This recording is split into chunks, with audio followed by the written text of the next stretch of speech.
सिंधमारी हो, डकैती हो, मर्डर हो, रेप हो, तो ऐसी परिस्थिति में पुलिस ऑफिसर बिना वारंट का अरेस्ट करती है। आप लोगों को good afternoon to all of you. हमारे के लॉ क्लासेस में आप सभी का हर दिन की तरह स्वागत है। तो मैं आज आप लोगों को डिफॉल्ट बेल के बारे में बताएंगे। डिफॉल्ट बेल क्या होता है? इसे कंपलसरी बेल भी कहते हैं। लोगों का मैसेज है, कमेंटमेंट है, कमेंट में लोग बोल रहे हैं कि सर डिफॉल्ट बेल किसे कहते हैं? बेलेबल ऑफेंस हो या नॉन बेलेबल ऑफेंस हो, कब कैसी परिस्थिति में कंपलसरी बेल मिलेगा, क्यों ना नॉन बेलेबल ऑफेंस हो। तो आइए आज हम चर्चा करते हैं डिफॉल्ट बेल किसे कहते हैं। ये इस प्रकार की क्वेश्चन को जुडिशल का एग्जाम में भी पूछे जाते हैं और एलएलबी, बीए एलएलबी का यूनिवर्सिटी एग्जाम में भी पूछे जाते हैं। और ये इतना इम्पोर्टेंट है कि इस प्रकार का क्वेश्चन इंटरव्यू में भी पूछे जाते हैं। तो मैं आप लोगों को आज कंपलसरी बेल के बारे में बताएंगे। आपको मालूम होगा कि जब कॉग्निजेबल ऑफेंस होते हैं सेक्शन 41 के अंतर्गत, आप ये भी सीखे हैं कि नॉन बेलेबल ऑफेंस में कब पुलिस ऑफिसर अरेस्ट कर लेती है। तो इस तरह से डिफॉल्ट बेल के बारे में समझेंगे। क्वेश्चन आपके सामने बोर्ड पर लिखा हुआ है कि व्हाट इज डिफॉल्ट बेल। इस बेल को कंपलसरी बेल भी कहते हैं। तो आंसर यदि आपको लिखना हो तो सबसे पहले यूनिवर्सिटी का एग्जाम में आंसर लिखना हो या जुडिशल का मेंस में एग्जाम लिखना हो, ये आम जनताओं के लिए भी बहुत ही इंपॉर्टेंट है कि सबसे पहले स्कोप लिखना पड़ता है। स्कोप में सीआरपीसी में या बीएनएसएस की कौन सा धारा में डिफॉल्ट बेल का प्रावधान दिया गया है। तो स्कोप में आपको इस बात का मेंशन करना जरूरी होता है कि section 167 CrPC and section 187 BNSS में बताया गया है procedure when investigation can not be completed in 24 hours. Procedure वह क्या प्रक्रिया है जब पुलिस ऑफिसर को, आपको मैंने पहले ही बता चुका है कि जब पुलिस ऑफिसर कॉग्निजेबल ऑफेंस में section 41 of CrPC and section 35 of the BNSS के अंतर्गत व्हेन पुलिस ऑफिसर में अरेस्ट विदाउट वारंट, ये सेक्शन 41 कहता है। सीआरपीसी में सेक्शन 35 बीएनएसएस कहता है कि पुलिस ऑफिसर कब बिना वारंट को अरेस्ट करती है।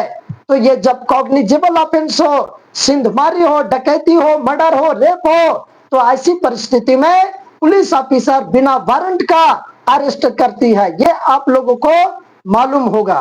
अब पुलिस ऑफिसर के द्वारा प्राइमा फेसाई जब इन्वेस्टिगेशन नहीं हुआ होता है कि एक्यूज्ड से जो मेन एक्यूज्ड होते हैं उसको जो बेसिक क्वेश्चन पूछना है वो क्लियरिफाई अभी तक नहीं हुआ है। जैसे घटना कैसे हुई, घटना कब हुई, घटना कहाँ हुई, घटना में कौन कौन लोग थे, घटना में क्या क्या औजार का इस्तेमाल हथियार का किया गया है, वो सारे औजार सामान कहाँ छिपा करके रखा गया है। इस तरह से बेसिक जो सवाल है एक्यूज्ड से अभी 24 घंटा हो चुका है लेकिन अभी पूछा हुआ कंप्लीट नहीं हुआ है। इधर सेक्शन 57 कहता है कि आपको 24 घंटा से ऊपर जुडिशल मतलब कि पुलिस कस्टडी में नहीं रखना है। 24 घंटा के अंदर जुडिशियल मैजिस्ट्रेट के पास में उस एक्यूज्ड को जिसे डिटेन किए हैं उसे ले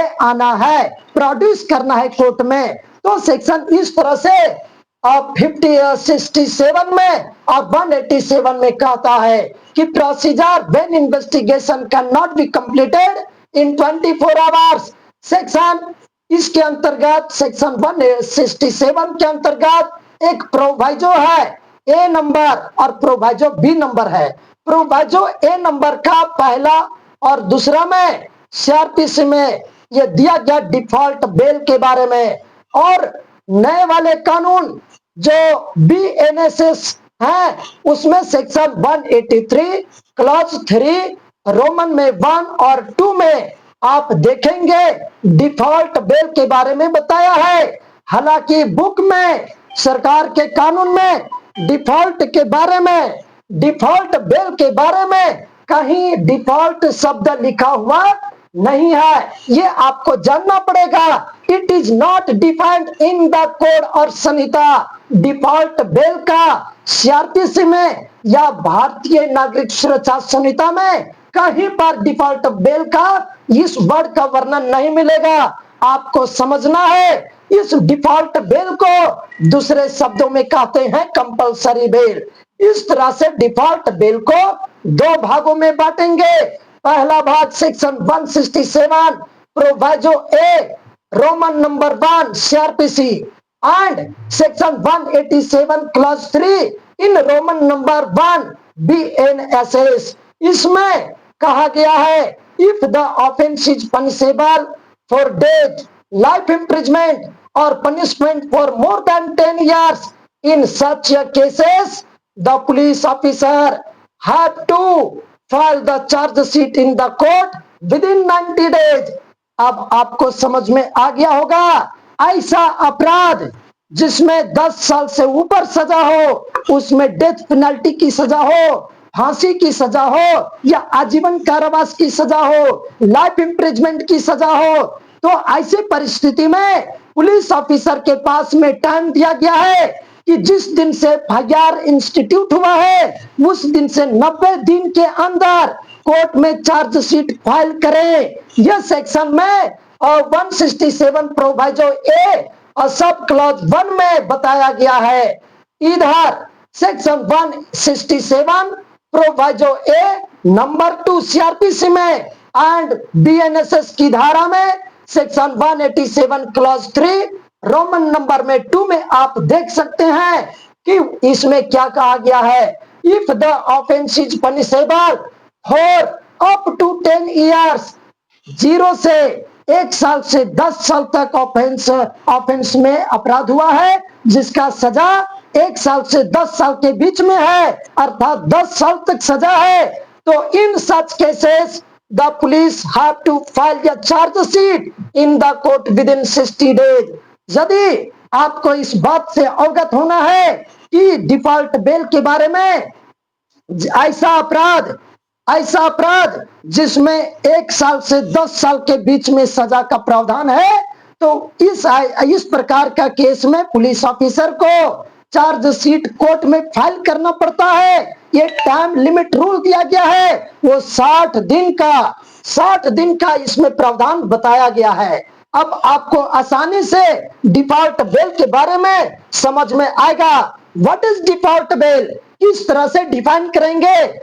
if the police do not file the charge sheet in the court with in 90 days or 60 days, the accused gets the right of the bail। This is called default bail।